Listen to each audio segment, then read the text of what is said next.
They're some of the 20th century's most innovative, fascinating, and influential musicians. A deep dive into the famous, the forgotten, and the barely known with author Ray Robertson next on Booked on Rock. Oh, we're totally booked. Rock and roll! Well, I think I'll leave you to your reading. Little Hand says it's time to rock and roll. Rock and roller! We are totally booked. Welcome back to Booked on Rock, the podcast for those about to read and rock. I'm Eric Senich. Ray Robertson returns to the podcast, his brand new book titled Dust, More Lives of the Poets with Guitars. How you doing, Ray? Hey, man. Thanks for having me. 12 artists in this book. Alex Chilton, James Booker, Nico, the Staple Singers, Captain Beefheart, Handsome Ned, Duane Allman, Lee Mavers, Duster Bennett, Danny Kirwan, Nick Drake, and Muddy Waters. So let's talk about these choices that you're making. You write, quote, every one of the artists in this book has been and continues to be important to me, and not just musically. The music is where the fascination began, but it's not where it ended. So what were you looking for beyond the music when you come up with this list? Well, you know, it was really easy because there was no work involved. There were people that I had to write about because I wanted to further explore. You know, they always say, if you want to know a subject, teach it. It's the same thing with a book. If you really want, I mean, I loved all the people in this book, but I wanted to go deeper into their music, which was always the number one criteria. I wasn't just going to tell a cool story because, oh, nobody's heard of this guy, or, no, I have to love the music. I have to own the music, and it has to mean a lot to me. But also I found that the stories, although, you know, they're full of the usual rock and roll, drugs and death and all, and sex and all that stuff. But I found that each of the stories kind of had significance even outside the musical context. Like for Alex Chilton, it was about the ongoing battle between doing the music you want versus being able to pay the rent. James Booker, it was the tension between mental illness and how it's a spur sometimes for creativity. So there was always these tensions in there. Beefheart, how he made his music exactly how he wanted, but at the expense of treating everyone else like his servants, and he was sort of a dictator.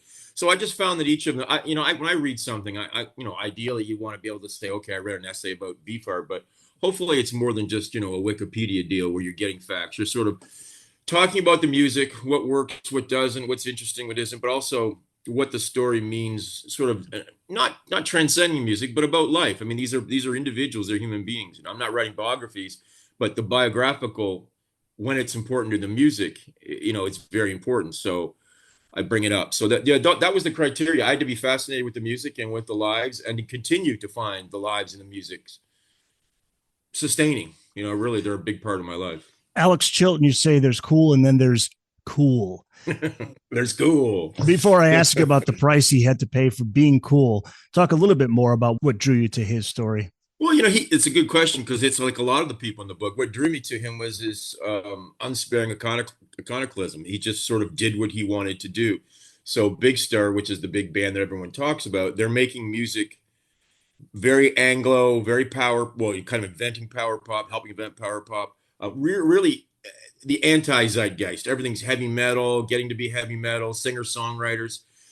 But and then later on, when he sort of suffers this anonymity, etc., when he starts being name dropped as the precursor of power pop and indie rock and all that stuff, he decides, no, I'm going to not capitalize on. I'm going to play jazz music and old R&B. He just completely followed his own bliss, irrespective of whether that made sense in terms of the industry or in terms of his career, in terms of friendships. So a lot of the people in here, Beefheart's another one, that they really are individualists. And I found there's a kind of a lack of that in our world. So I'm really attracted to people who sort of follow their own beliefs and sometimes suffer for it greatly. Nico, the same deal. I mean, she sort of killed herself creating her own identity. And there's something very existential about that, the sense that, she was defined as this beautiful person standing in the corner, and she's like, no, I want to be Bob Dylan, and I'm going to do it with a metronome, and mellotron, and I'm going to, and I just find that very encouraging. Again, you don't have to be a musician. I think just living your everyday life, the courage that these people showed in the face of the kind of things that make a lot of people sort of fold up shop. Like, well, I would make my own music, but I won't sell as many records, or I won't get a record deal, or I won't be able to tour in big places. I won't be able to tour in small places. And I think that's a great lesson. I think about that all the time with these artists, just in general, life in general, like following your passion, but at the same time, you got to cover your ass financially. And Right. to see these artists, especially as you get older, right? Especially as you get older, you see these artists take these risks, and they basically say it's either this or nothing else, which is really admirable, you know? Yeah, and we usually hear about the ones where it worked. The Bruce Springsteens, you know, Right. But we don't hear about, some of the people like, say, Duster Bennett in the book, who's a pretty obscure British blues musician, sort of a one-man band guy from the late 60s. And he sort of comes into his greatest fame at the height of the blues boom in Britain in the late 60s. But by the early 70s, he's not an old man. He's like, he's 30, and that's over. And now it's a whole different world. It's, well, I've got 3 kids and I like, and I find that stuff interesting because, again, it's not just a classic rock story it's about real people trying to have integrity, trying to make the music that they hear in their heads that they want other people to hear. And again, I find that entirely inspiring no matter what you do in life, because it's really hard to be yourself. The world doesn't want you to be. The world wants you to do your job, shut up, buy the product you're supposed to buy, and then we'll all get along fine. And so these people are kind of, they're iconoclasts. They kind of, and I think that's the appeal, but that's also sort of why things don't always go so smoothly. And that's what makes it interesting. Sure. As a novelist, you always, when you write a novel, you always want conflict, because otherwise it kind of writes way. Well, there's lots of conflict here, and it's usually on the internal level, like my conscience versus my bank account, etc. Yeah. Well, Alex Chilton had a career with the Box Tops. He was known as the lead singer of the Box Tops, and then the power pop band Big Star. And Big Star is an interesting story. They had the documentary on them.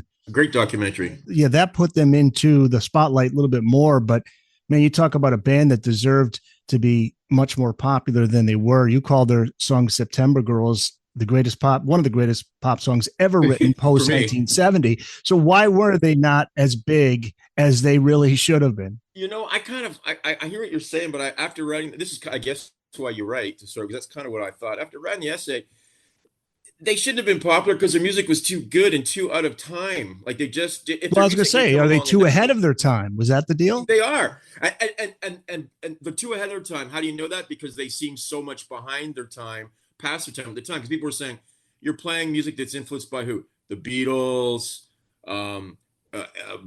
British rock, clean songs with smart lyrics, a solo, whereas this 1970, you got Zeppelin and Black Sabbath, and the metal comes in, the singer-songwriters, Carole King. This kind of music wasn't on the radio anymore. So you think, how are these songs not on the radio? Well, they're on college radio once in a while, but the radio wasn't playing this. Just because you make great art doesn't mean the world has to pay attention. A lot of it's timing. I have a friend who's a filmmaker, and he's like, you get ready to make a film and you do everything you can possibly do. But somebody told him once, I guess an older guy who was a producer, he said, you've done everything you can do, but really you have no control over whether this movie is going to be successful. It could be that you could open on a weekend where, you don't know. Do everything you can, but really there's so many things. It's so capricious. There's so many things that can go wrong or go different ways. He didn't care about his audience. I mean, was that the problem? I mean, is that? Well, that's interesting. Yeah, again, this is why you're right, because he certainly had an attitude. He liked to disappoint his audience. Right. Again, not the kind of thing when you go to rock star school, it's like, you want to flatter your writers. It's like being a writer. You want people to buy your book, make them feel that they're really smart, make them feel that they're on the good side. So what Chilton does is, you like that real kind of harmonic, smooth, beautiful. Well, I'm going to make something that really makes your hair, stand up on end, because that's what I want to do. But the question becomes, yeah, that's quite admirable, but there were people listening. And maybe sometimes, giving the finger to the audience, you're giving the finger to some people who are there, there might only be 14 people at your gig, but 6 of them may be people whose lives you've changed. And I think that was kind of after a while, it became sort of a self-fulfilling prophecy with Chilton, the sense that, well, no one cares. Well, how could they? You're recording Volare, in 85 or whatever. It's like, you're Alex Chilton. But again, in the end, I just love the fact that he even went back and toured with the Box Tops at the end. How uncool is that? But how cool is that? Well, I was going to ask about the ending. His life post Big Star, he seemed to be in a pretty good place when he died in 2010. Well, no, not for a long time. No, a long time. There was a lot of alcoholism. There was a suicide attempt. By the time he stopped drinking, he quit music for a while. He was he was an arborist, amateur arborist, because he didn't really have any royalties until the Bangles recorded September Girls. He got a little bit of money there. And then, of course, the soundtrack to 70 Show, In the Street, which is the song he wrote with Chris Bull. There was some money, some money came through that. But no, by the end of his life, yeah, he's sober. He's touring with a sort of a revitalized, well, partial Big Star and the Box Tops, playing his solo gigs. Seems like he's a very happy guy. Yeah. So of course you finally get your life together and you die of a heart attack at 59. Yeah. So heart attack. That's, yeah. But see, the thing is, Bob Dylan never was a guy that was going to make music that, not that he didn't care about his audience, but the same kind of thing. But you're exactly right. You're exactly right. And that's one of the things I talk about, actually. Maybe it was that, though, when we bought a Bob Dylan album or we went to see Bob Dylan, we knew what we were going to get. We were going to get Bob Dylan. Was it that maybe Chilton was... He was also famous already. I talk about this in the essay in the sense that, Miles Davis could do this. Miles Davis could say, I used to play this kind of music. I'm playing this kind of music. But he was still Miles Davis. These guys, this is their first record. I mean, I think a lot of the problem had to do with Chris Bell, especially, was a huge Beatles fan. And the Beatles, it's hard to fathom this now from the perspective we are in 2025.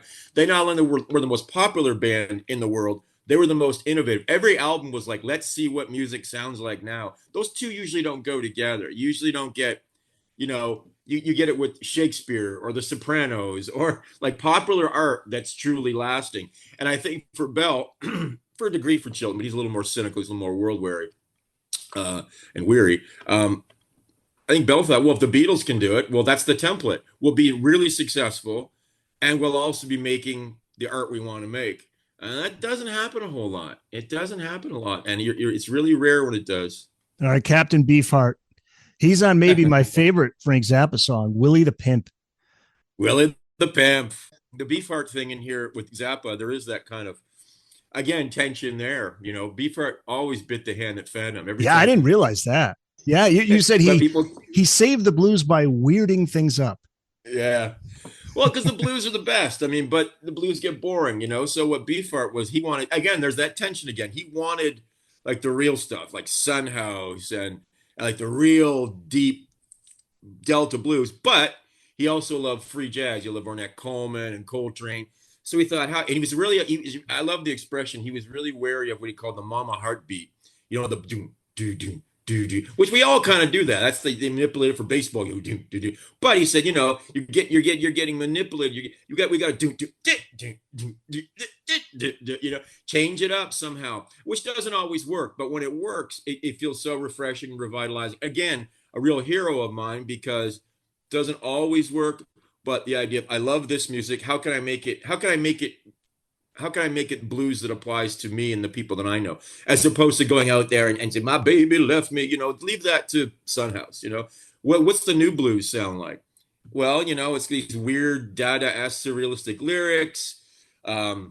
He would tell his guitar player, when the note you're supposed to play afterward, play the opposite note, and it really does sort of shake things up. It makes you think about what the blues is. But then you come to Trope Mass Replica, where is that dividing line? Like, is it even what's listenable? But how far do you go before it's like Coltrane, how far do you go outside before it's just a blizzard of sound? How much do you have to read that? And again, I don't know the answer to it, but I enjoyed writing about and thinking about, like how far you can go and still keep your audience, or you're still making music, really.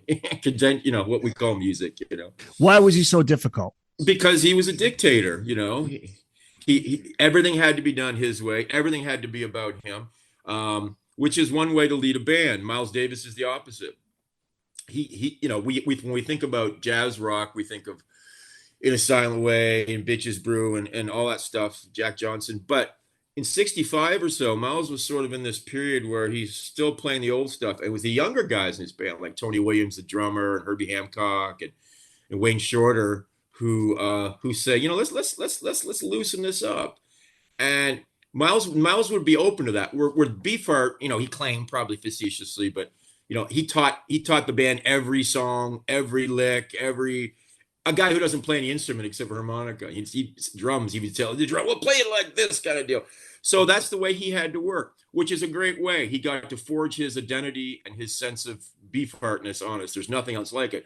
The downside is there's not a lot of other ideas coming in. There's not a lot of fresh air coming in. Sometimes that's good. So you've got the positive, you've got the negative. I don't think any piece of writing, any piece of art is any good if it's one side or the other, good or bad. It's got to be sort of that messy mixture that makes things interesting, Ultimately, it was painting that became his main art later in life. Yeah.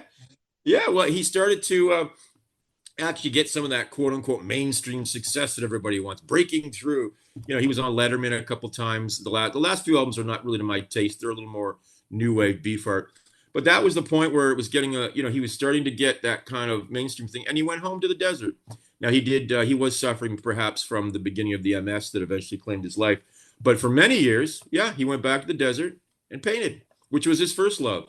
And I thought, how cool is that? I mean, we don't need any more 80-year-old rock stars, God love them, but have a little dignity, like someone asked Grace Slick.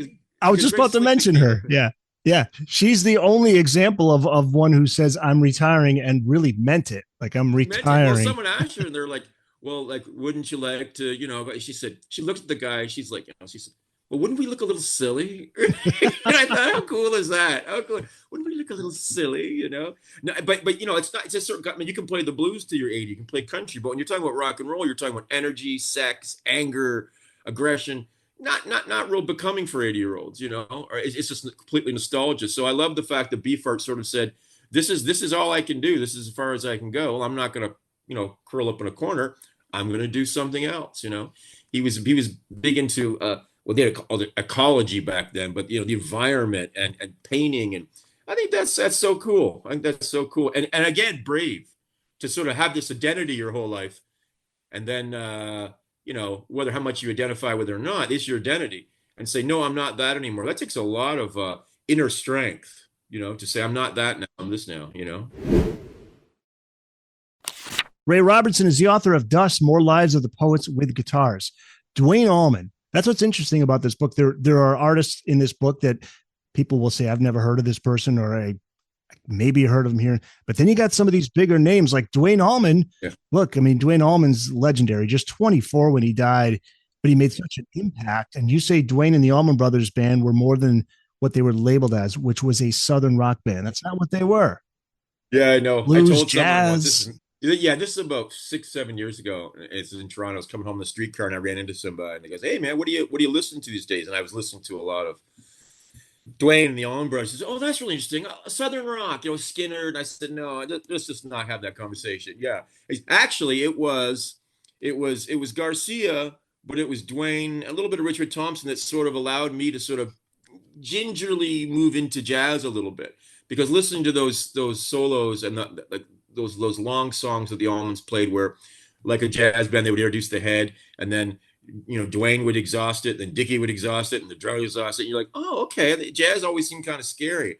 And Duane, there's even a bootleg you can find it on YouTube, just with the last sessions. They weren't sessions, they were kind of recording demos and stuff. They even take a shot at my favorite things, the Coltrane song with guitars. So it was that's what I found so intoxicating. And also that idea that they were not who I thought they were. I mean, I knew the hits, but now it's the point where I need to have everything that Duane did. And it wasn't that much, unfortunately, because he died at 24 years old, which is just unfathomable, So young. But we know that they did succeed without Duane, but there's something there.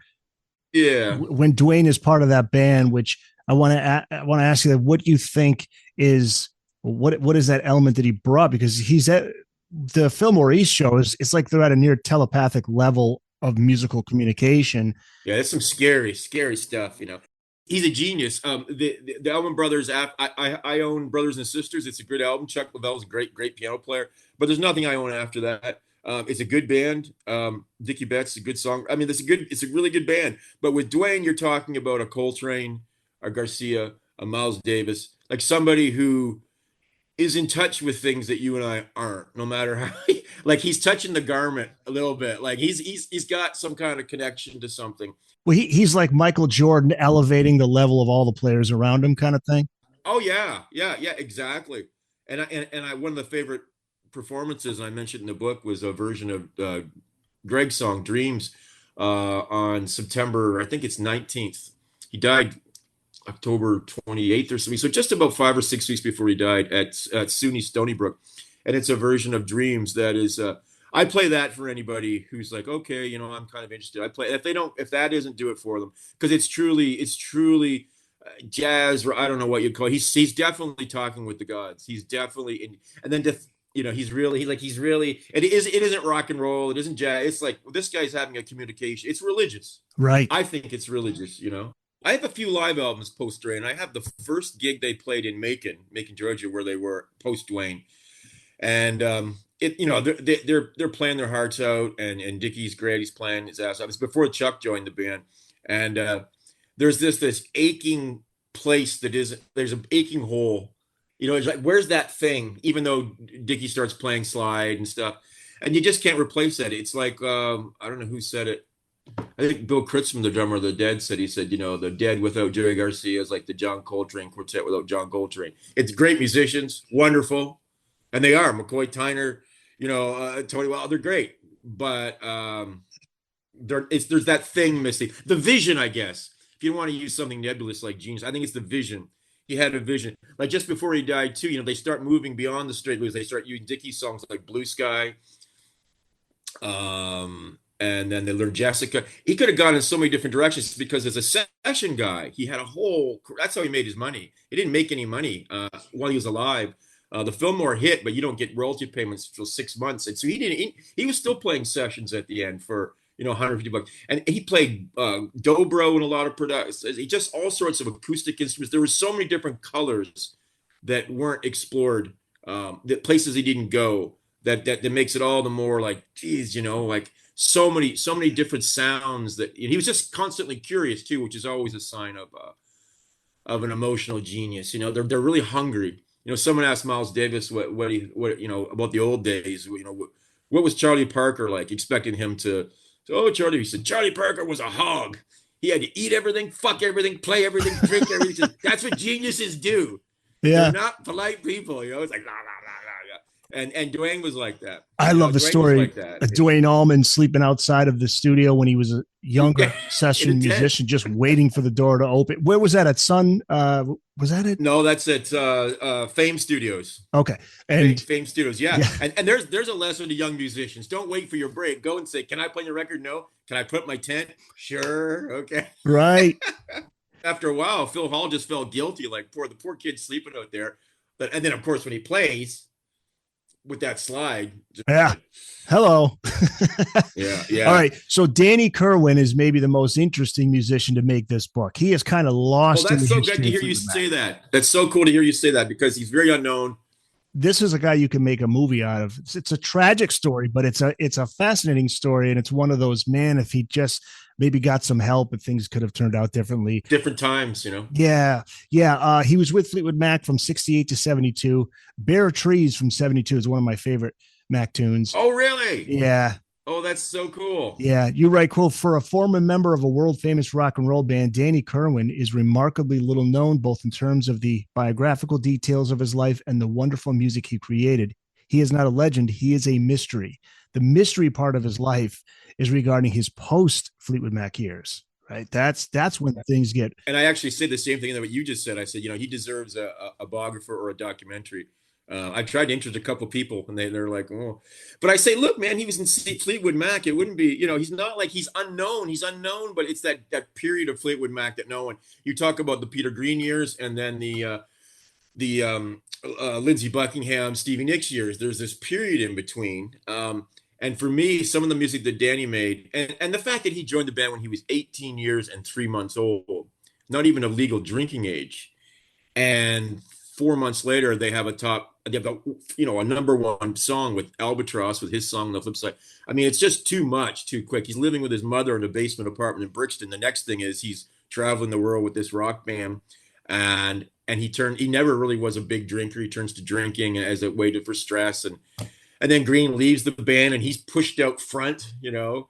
And if you see the pictures of him, I try to describe him as best I can. He looks he's got like the jug ears, the bowl haircut, the big blue eyes. He doesn't look like a grizzled blues rock guy, and they're like and if you listen to the bootlegs, which I have of him playing live, he's the stage announcements, he sounds like he's apologized. This next song's a quiet number we're going to do now.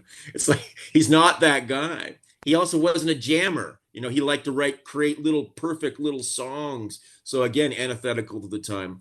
But when he gets kicked out of the band in 72 at 22 years old, it's kind of over. He spends 3 years hanging around, and then he gets a record contract in 75. The first one has some really nice stuff on it. If you strip away all the strings and horns and all the bullshit, the next two are abomination. And he basically ends up in a homeless shelter by the time he's 30, when he's not sleeping outside. Sad. Yeah. There's some quotes in there that from Mick Fleetwood wrote two autobiographies. So he talks about the last time that he saw him, because when they're touring Tusk, Rumors sells 20 million copies and Tusk only sells 8 million, but they're in England. And Fleetwood seems like a really nice guy. He looks to look after people. So somehow or another, he used his money and power to sort of get Danny's information and call him up and invite him over to the hotel, because Fleetwood Mac's playing Wimberley that night. And he said, Danny said he had slept on a bench the night before and that he had worms. Fleetwood went to hug him. He's like, "Don't touch me. Do you want to come to the gig?" No. Never sees him again. He lived in pubs and in his room and didn't play any more music. And I just find some of them, and that's where the title of the book, I'm so pleased that you're a fan, because obviously Dust is a song off the last album, the last Danny Kirwan song that he made with Mac, the second last song on the album. And it's taken from a Rupert Brooke poem, who's a World War I poet, British poet. And he sort of chisels off the first two lines.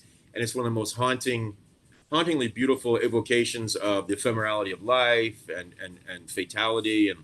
And he was just so young. We're not talking about painters or writers who sometimes get better as they get older. This stuff is often like lyric poets. It's when you're young with all that energy and passion and openness that closes up. The Dylans of the world who keep making interesting music, or the Neil Youngs or the Joni Mitchells. Like I listen to, like, I think Neil is right at the top until Rust Never Sleeps. And that's a long time to be making, popular music and still connecting that way. Where Danny, I think, is that kind of flame out that's more typical of like that brilliant flash in the sky that disappears. I just feel that it's important that people need to know about Danny's music, and I think that they'll have a better life. Yeah, I mean, it reminds me of Syd Barrett.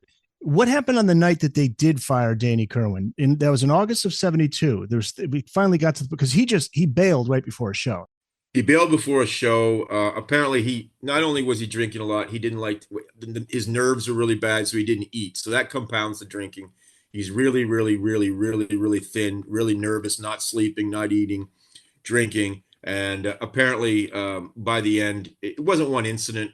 Fleetwood was the only one who sort of was the intermediary. Everyone else was, he said, but asking Danny for a cigarette at that point was like asking for a fight. He would isolate himself, self-isolate.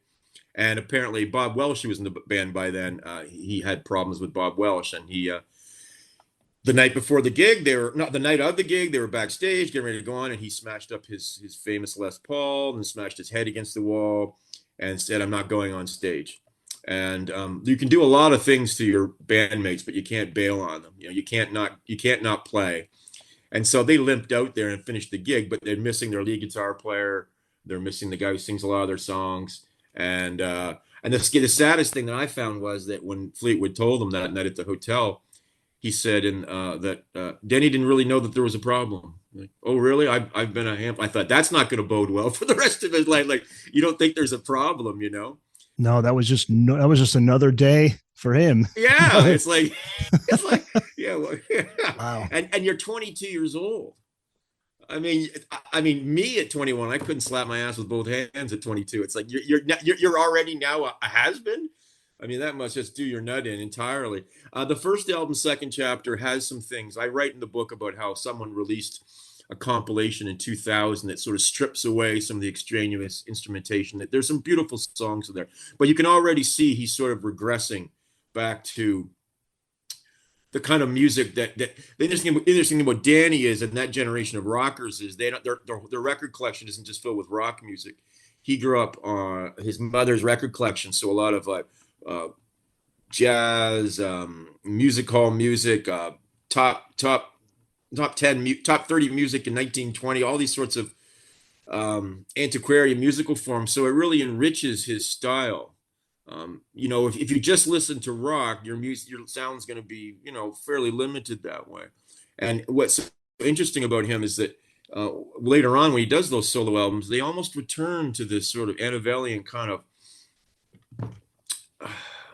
It sounds like he's trying to make music for a different era, almost like he's willing himself to go back to his youth or his mother's youth. It's very painful stuff. Yeah, I've never heard it. I've never heard the solo stuff, so I'm gonna give it a listen. There's 4 songs off the second chapter, including the title track. But yeah, they threw everything. Danny wasn't a major player on this. His manager was there, and so when in doubt, put violins. When in doubt, put horns. Put things. And then the next 2 after that, mostly cover songs because he really wasn't writing all that much. Songs that he had written 10 years before, new songs by people in the band. His manager wrote a song.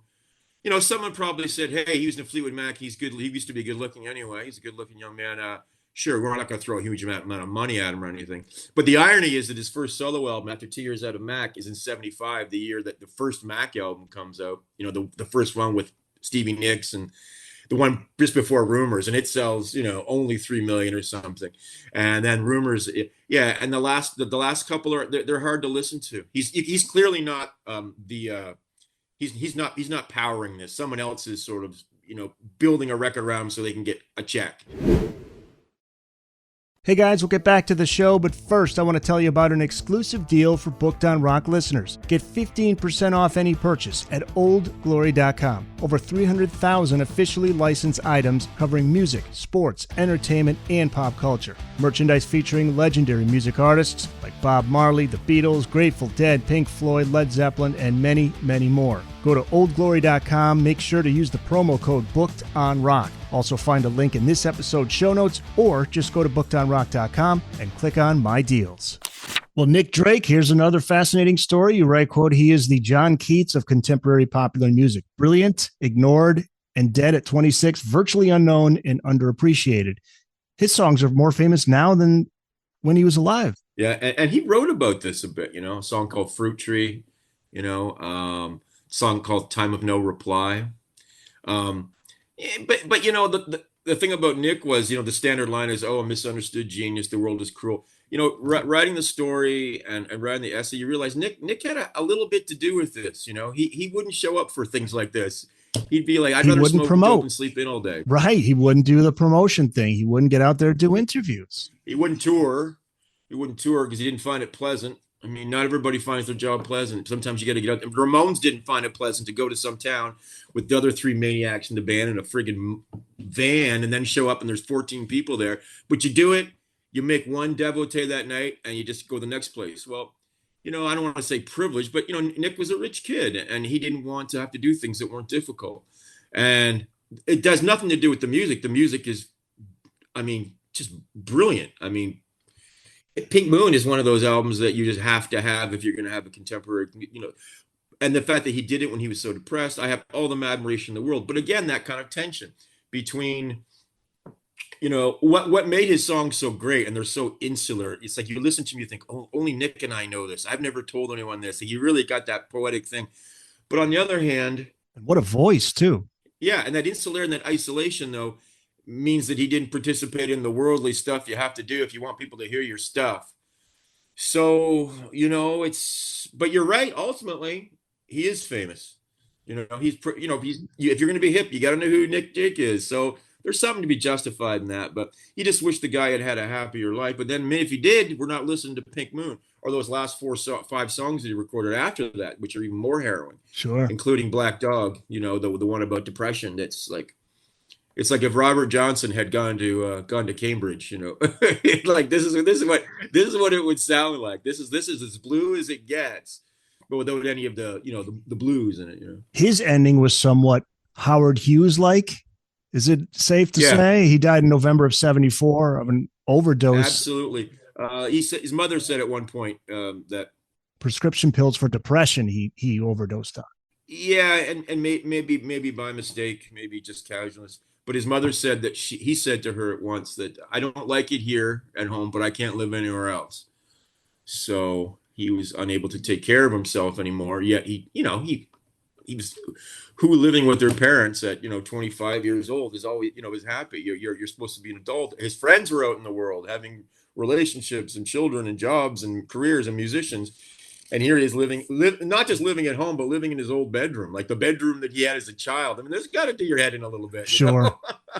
Sure. And the last time his mother saw him, the night they found him the next day, better get Nick up. It's noon and he was dead from the medication. Was that the last time she saw him was that night.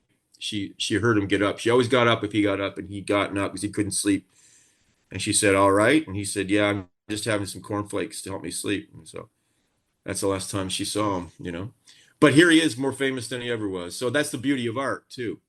Art doesn't care about our lives. It just matters the song, the book, the movie, And there's something very consoling about that to a degree. How did his music eventually get out? Because I remember Pink Moon was in a television commercial, was it? Car ad. Well, that was kind of at the beginning.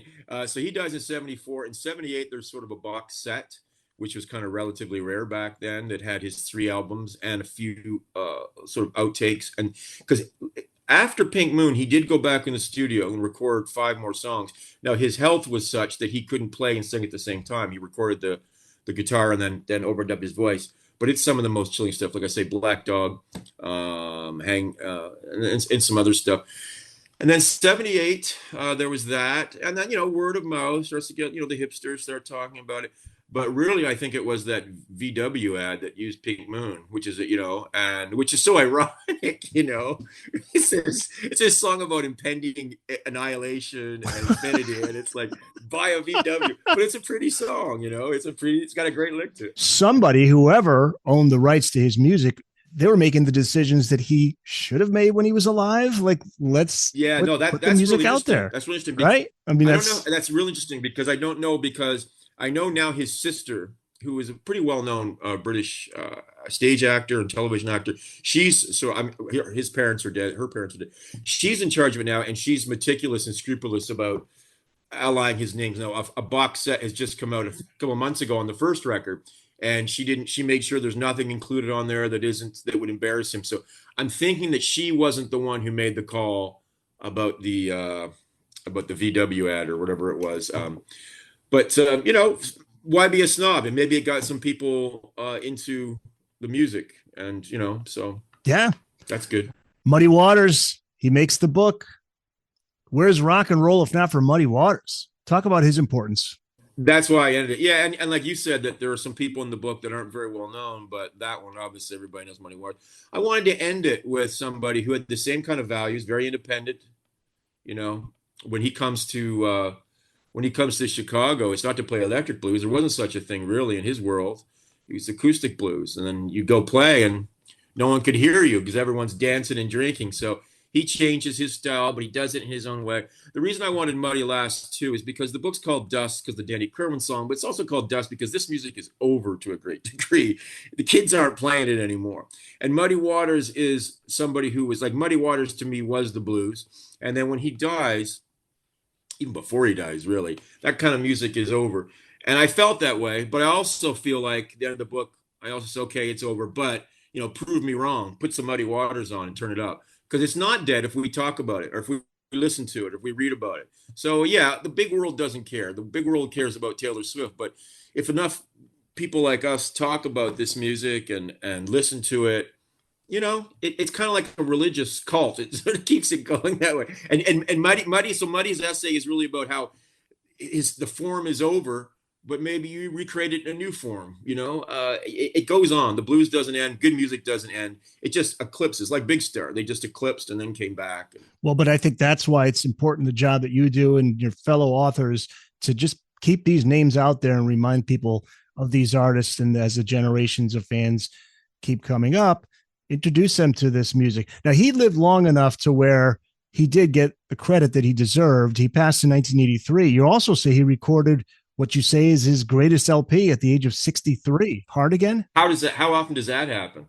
That someone record? Yeah, I mean, don't forget, Muddy Waters made singles before. He didn't make albums like he did later, but the really great stuff is singles. But an album, and further irony, well, who's the instigation? Johnny Winter, not only white but an albino. Yeah, yeah. Tell me about that. What, albino, yeah, share with the listeners that's an interesting story. Well, Johnny Winter, 70s. You know, he was a kind of a rock star, so rock star money back then. So they gave him his own imprint, which I think was called Blue Sky. Sort of like you can sign artists. You know, we can't give them much money, but they can be released with this major label. And he's like, I know what I want to do. I want to make an album with Muddy, but like they used to do, that sounded dirty and it recorded not like 16 tracks and like everybody singing on one microphone. And so the album has the blues as Muddy's blues, mostly older songs, a couple okay new ones. But it's goosed up with this rock and roll spirit. If you listen to it with headphones, it's one of the best things, because between songs or after songs, you can hear them laughing, but not laughing. They're kind of like laughing, like you see this sometimes with really good musicians. They'll be in this trance and they're all done and they start looking at each other and laughs like, where were we? How did that happen? Kind of deal. It's almost mystical. And there's one point where, and this is where the title of the album comes from, you can hear Muddy say, "Oh, my pee-pee's hard again." It's like, I finally got it up again after all these, because he played a lot of, Mud, go to the club, see Muddy Waters, sound that. This is some nasty music. I mean, this is filthy, and the best possible way, and it's the whole album. And that version of Manish Boy to start things off is just, to me, that is Muddy Waters. And yeah, he's 63 years old. So that's rare. It doesn't happen very often. Maybe Yeats, maybe Shakespeare got better. Most artists don't get better as they get older. And it was so nice that Muddy had that at the end of his career, because he died not too long afterward. So it's nice to have that. Find the Booked on Rock website at bookedonrock.com. There you can find all the back episodes of the show, the latest episode in video and audio, links to all of the platforms where you can listen to the podcast, plus all the social media platforms. We're on Blue Sky, Facebook, Instagram, TikTok, and X. Also, check out the Booked on Rock blog, find your local independent bookstore, find out all the latest hot rock book releases. And before you go, check out the Booked on Rock online store. Pick up some Booked on Rock merch. It's all at bookedonrock.com. Those are just a few of the artists, and there's 12 of them all together. Dust, More Lives of the Poets with Guitars, out now. You can find it wherever books are sold. I should say out now if this is November the 11th, which it will be. I think it's already in the stores. Okay. It's in the stores. Yeah, I think by if the it time isn't, your store should have it. All right. We're recording this on November 3rd, but it should be up around the time of the release date. So look for it. Amazon, all the usual places, at your independent bookstore. Ask them to stock a copy there. If they don't have one, you can find your nearest independent bookstore at bookedonrock.com. And Ray, are you online? Do you have a social media presence? Sort of. I've made a concession. I do have Instagram and Facebook, but I have a buddy of mine who runs them. So I use them for social. I use them for work. So if someone wanted to contact me, sure. My website's the easiest way, because I'm kind of an email guy. So you could always email the website. There's just rayrobertson.com. Okay, rayrobertson.com. Okay. Yeah, and the other ones, they're good. It's just that I just sort of like I got a bunch of launches for this book coming out, so there'll be information about that. But there's not so much like, here's what I eat for breakfast or anything like that. Okay. Yeah, I know. It's not me. I'm with you too. I use it just really to get the word out about episodes. And you have to, I just don't think people will give two shits about what I'm doing. I think the important thing is the people who post it give a shit. Right. Exactly. Hey, I had a pizza today. Yeah. Oh man. Well, thumbs up. Congrats on another great book. So is this the last of the is this the last of this? Yeah. I think there were 13 people in the first one, 12 in this one, so I kind of like the fact there are 25. The next book, which is not music, so I won't be talking to you about it, but it's in February. It's called The Right to Be Wrong. It's a book about, it's kind of what we're talking about, independent thinking in a world of good and bad, left, right. I just hate that shit. So there's a book about that. So, but actually the book that I'm working on now, it's called, I'll send you the press release. You won't be talking about it, but it's a little book too. It's a book that I started writing during COVID, because the world was so much us and them. And I just don't think that's reality. But the book I'm working on now is a book about Jerry Garcia called American Beauty. Jerry Garcia, 25 shows and 5 LPs. So kind of like the Dead book, but I think Garcia, there's enough there as a solo artist to also discuss that. So yeah, so I'm keeping busy. Outstanding. So, well, yeah, you're coming on to talk about that one when that's if out. we're all still around, man. If we're all still around, we're all still, yeah, exactly. Well, I not to put you on the spot and embarrass you, but I mean, I've talked to a lot of great writers on this podcast. You are right at the top, man. I love your style. Love the way you write. Oh, that's so great. And so you could write about an artist that I don't know anything about, and I'm in. That's the greatest compliment. That's the greatest compliment because I have a friend, actually my friend who runs does my Instagram and Facebook, who also proofs my books. And he's not a regular reader. He's a smart guy, but he's not a regular reader. And so he read Dust and did the proofs, find typos. And then because the other book's Right to Be Wrong is coming out in February, he did that one as well. And he said to me, he doesn't offer he just finds typos. He doesn't offer a lot of critical analysis, but he said, what's kind of cool? He's like, you wrote about very different things, but it still sounded like you. And I thought, that's what every writer wants to hear. It's like there's an actual person writing a book and not an author. It's an actual person. And so I appreciate that. I appreciate it a lot, man. The creativity, but it's also sincere and it's from the heart. So that's what you can really tell. So, all right, Ray Robertson, thanks so much. And hey, we'll have you on for that Jerry book. You got an open invite for that one. Just keep our health, eat your vitamin B and exercise. That's right. Stay off the heroin. All right. Well, I don't know. I'll try. Thanks a lot, man.